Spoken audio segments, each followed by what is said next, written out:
আসসালামু আলাইকুম, সবাই কেমন আছেন? আশা করি সবাই ভালো আছেন। আজকে আমরা এসেছি গোপালনগর ফরিদপুর, যেখানে একটি প্রান্তিক খামারির সাথে কথা বলবো।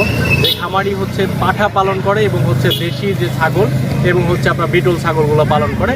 যেই ছাগলের মাধ্যমে তার একটি ছাগলের মাধ্যমে তার প্রায় 10-15টা ছাগল হয়েছে এবং আরও সে তার খামারটাকে বর্ধিত করবে এবং অনেক ধরনের সে ছাগল পালন করবে। তার মুখে থেকে আমরা অনেক কিছু শুনবো। আসসালামু আলাইকুম সুপ্রিয় দর্শক, আজকে খুব কাকতালীয়ভাবে আপনাদের সাথে দেখা হয়ে গেল। আমি জানি না আমার গলার সাউন্ড কত দূর যাচ্ছে, উইদাউট মাইক্রোফোন ছাড়া কথা বলছি। আমার পিছনে দেখতে পাচ্ছেন একটি পাঠা ছাগলের খামার। দর্শক, আমরা যারা ইনিশিয়াল অবস্থায় এই ছাগল মোটা তাজাকরণ করা এবং এই সামনে যে একটা পাঠা বলি একটা অনুষ্ঠান আছে, যেটা হিন্দু ধর্মাবলম্বী ভাইদের জন্য খুবই গুরুত্বপূর্ণ। অনেক ভাই বলে রেখেছিলেন যে আসলে ভালো মানের পাঠা ছাগলের যদি সন্ধান থাকে আপনি জানাবেন, আমাকে ইনফর্ম করে রেখেছিলেন। তার দরুনে আমি রাস্তা দিয়ে যাচ্ছিলাম, পাশ দিয়ে রাস্তা, ভাইয়ের সাথে হঠাৎ করে দেখা হয়ে গেছে।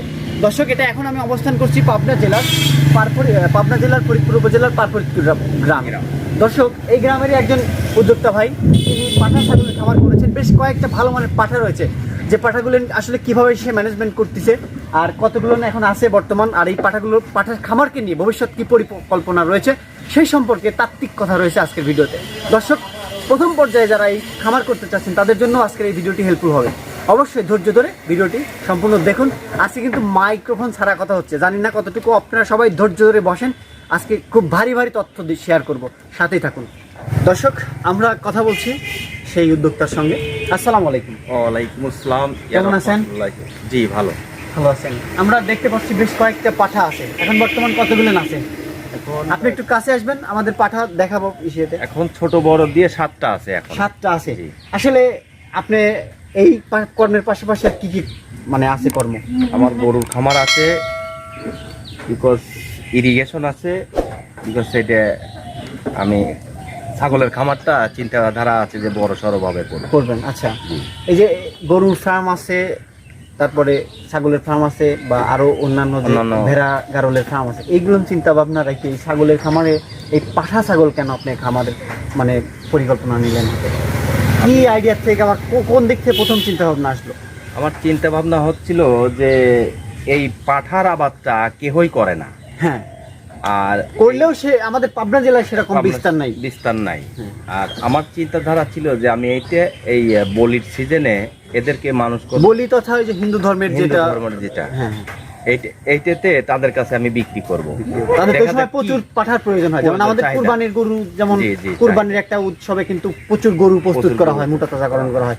ঠিক অনুরূপভাবে হিন্দু ধর্মের একটা অনুষ্ঠান যেটা পাঠা বলি বলে, সেই বলিতে দরকার হয়। মানে সেই চিন্তা ভাবনা থেকে আপনার এই পাঠা পালনের আগ্রহটা জাগিয়েছে। শুরুর দিকে 7টা দিয়ে শুরু করলেন নাকি? 7টা দিয়ে শুরু করলেন। দর্শক, আসলে অল্প পরিসরেই শুরু করেছে আমরা। আসলে এটা দেখানোর মতো, আপনারা অনেকেই ভাবতেছেন যে এটা আবার দেখানোর কি আছে, 7টা পাঠা একটা পাঠা হলো নাকি। আসলে এখান থেকে আমাদের অনেক কিছু শিক্ষা রয়েছে। হ্যাঁ, আসলে আপনি যে এই চিন্তা ভাবনা, ঠিক আছে, এই পাঠা এখন কি কি খাদ্য খাওয়াচ্ছেন? আমি কিছু ঘাস শুকায় রাখিছি, দুবলা ঘাসটা সিজনের ঘাস, ওটা শুকায় বস্তা থেকে, যেটাকে আমরা হে বলি, হে পদ্ধতি। যেটা আমরা জানেন যে 80% আর্দ্রতা, 20% আর্দ্রতা রেখে, যেটাকে আমরা শুকনা পদ্ধতিতে হালকা মানে আর্দ্রতা রেখে যেটা করা হয়, সেটা হে পদ্ধতি। সেই হে পদ্ধতি অবলম্বন করছেন, কারণ আপনাদের এই সময় তো এই যে এখন 6 মাস পানির নিচে থাকবে, বর্ষা প্রবণ এলাকা। তো এই পাঠার কি প্রতিবন্ধকতা দেখতেছেন, মানে পালতে কি কি সমস্যা হচ্ছে? পাঠা পালতে সমস্যা হচ্ছে, এদেরকে যদি নিজস্ব বাসস্থান হয়, এদের একটু কাছে আসবেন একটু। হ্যাঁ, এদের যদি একক বাসস্থান হয় তাহলে এদের পালা অসম্ভব কিছুই না। কারণ এরা তো খুব উত্তেজিত এবং তেজি প্রাণী। ঠিক আছে, ওদের সেপারেট রাখলে ওরা থাকবে। সেক্ষেত্রে কোনো সমস্যা হওয়ার সম্ভাবনা নেই। খাদ্য হিসেবে, দানাদার খাদ্য হিসেবে কি কি খাওয়াচ্ছেন? দানাদার খাদ্যের মধ্যে আমার কিছু নেই, 3 রকমের আইটেমের। যে গরুর যে ভুসিটা আমি খাওয়াই, সেই ভুসিটা ওদেরকে 2 বেলা দেয়। প্রথমত আমার শুকনা দুবলা ঘাসটা সকালবেলা পায়, দুপুরবেলা ছাল ভুসি দিয়ে খড় দিয়ে মাখায় দেয়, দুপুরবেলাটা খায়। আচ্ছা, আসরের আজান পড়ার পরে এদেরকে আবার ছাল ভুসিটা দিই। আচ্ছা, এখন এবার তো মানে গ্রীষ্মকাল সময় চলে গেল, এখন বর্ষাকাল। এই বর্ষাকাল কি প্রস্তুতি নিচ্ছেন? কারণ আপনাদের এই যে দেখেন একটু দর্শক ভাইদের, এই চারণভূমিটা দেখতেছেন, এটা কিন্তু পুরোটাই পানি দ্বারা প্লাবিত হয়ে যাবে এক সময়, একদম পুরো বন্যার্থ এই এলাকাগুলো হয়ে যাবে। তো এই সময় আগাম প্রস্তুতি হিসেবে কি নিচ্ছেন? এই গরু ছাগল যেহেতু টুকটাক পালা হচ্ছে, তো আগাম প্রস্তুতি হিসেবে কি প্রস্তুতি নেওয়া হয়েছে? আগাম প্রস্তুতি খের আছে, ভুসি আছে, খড়, হ্যাঁ। কিছু দুবলা ঘাস শুকায় রাখছি, এটা দিলেই আমার সিজন পার হয়ে যাবে। আসলে বর্ষা থাকে কয় মাস আপনাদের? 3 মাস। 3 মাস, মানে 3 মাসের জন্য 3.5 মাস। এরকম। আর বর্ষার পরে যে একটা দুর্বিষহ একটা সময় আসে, বর্ষার মধ্যে একটা চিন্তাধারা আছে যে আমি সারা দিনে যদি এক বেলাও কিছু কাঁচা ঘাস সংগ্রহ করতে পারি হ্যাঁ। নৌকা ভ্রমণ যোগে, তাহলে এরা লালিত পালিত খুব সুন্দরভাবে হয়। আচ্ছা, তাহলে আপনাদের এলাকায় প্রচুর চারণ ভূমি দেখি, মানে মুক্ত চারণ ভাবে যে ছাগলগুলো চড়ানো, আপনি কি মুক্ত চারণ ভাবে ছাগল না, চড়ানো? ওর টাইমই আমি পাই। টাইমই পান না, মানে আপনি আবদ্ধ অবস্থায় দানাদার আমি থাকবে, বিশ্বাসী যে তারা জীব আমি যেভাবে রাখবো সেইভাবে থাকবে। এই ঘাসগুলো তো কাঁচা ঘাসের তো কোনো বিকল্প নেই ছাগল পালনে। তো এই কাঁচা ঘাসগুলো কি নিজেই চাষ করেন নাকি মানে অন্য জমি থেকে সংগ্রহ করেন? নিজেই চাষ। গরুর জন্য যা আনা হয় তার থেকে তাদেরকে বন্টন করে।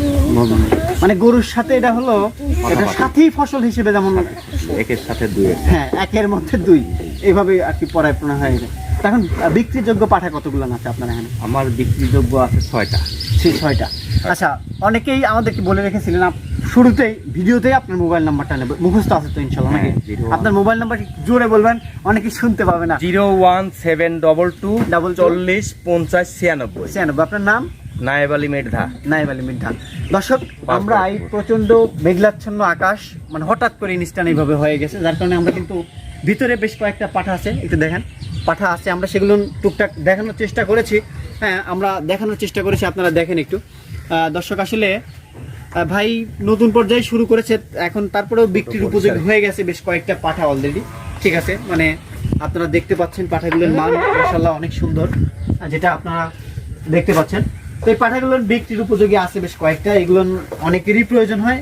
ভাই নাম্বার তো দেওয়াই আছে, আপনারা যাদের প্রয়োজন হয় আপনারা অবশ্যই যোগাযোগ করে নিতে পারবেন। আমরা আবার আসবো সংক্ষিপ্ত পরিসরে, আজকে উইদাউট মাইক্রোফোন ছাড়া, কিন্তু একটু সব কিছু ছাড়া, ক্যামেরা ছাড়া আমরা আজকে রিপোর্ট পাঠিয়ে দিলাম। বড় ভাই, আচ্ছা, তাহলে আপনার সাথে তো অনেকক্ষণ আলাপ করলাম, ভালোই লাগলো, কারণ আমরা সাধুবাদ জানাই যে আপনি এই ধরনের একটা দুঃসাহসিক কর্মকাণ্ড হাত দিচ্ছেন। মানে অনেকেই জানে, অনেকে বলে যে ছাগল পালে পাগলে, ঠিক আছে, কারণ এটা অবশ্যই আমরা দুঃসাহসিক বলবো, তাই নয় কি? তাহলে আপনার জন্য আমরা শুভকামনা রইল, আপনারা এগিয়ে যান। এই পাঠা যে বিক্রি করবেন, বিক্রি করে কি শেষ? না, আপনি আরো যদি আমি এখান থেকে কিছু স্বাবলম্বী হই, তাহলে আমার চিন্তাধারা আছে ঠিক সিজন মতো আমি আরো কিছু কারেকশন করে আমি নিয়ে এসে বাইরে পালবো। আচ্ছা, তার মানে এই পাঠাগুলো আপনার বিক্রির পরে একদম ফাইনাল সিদ্ধান্ত হবে যে কি করব। ঠিক আছে, খুব বুদ্ধিমানের মতো পরিকল্পনা। ঠিক আছে, এগিয়ে যান। সময় দেওয়ার জন্য আমাদের ধন্যবাদ আপনাকে। আসসালামু আলাইকুম। ওয়ালাইকুম আসসালাম।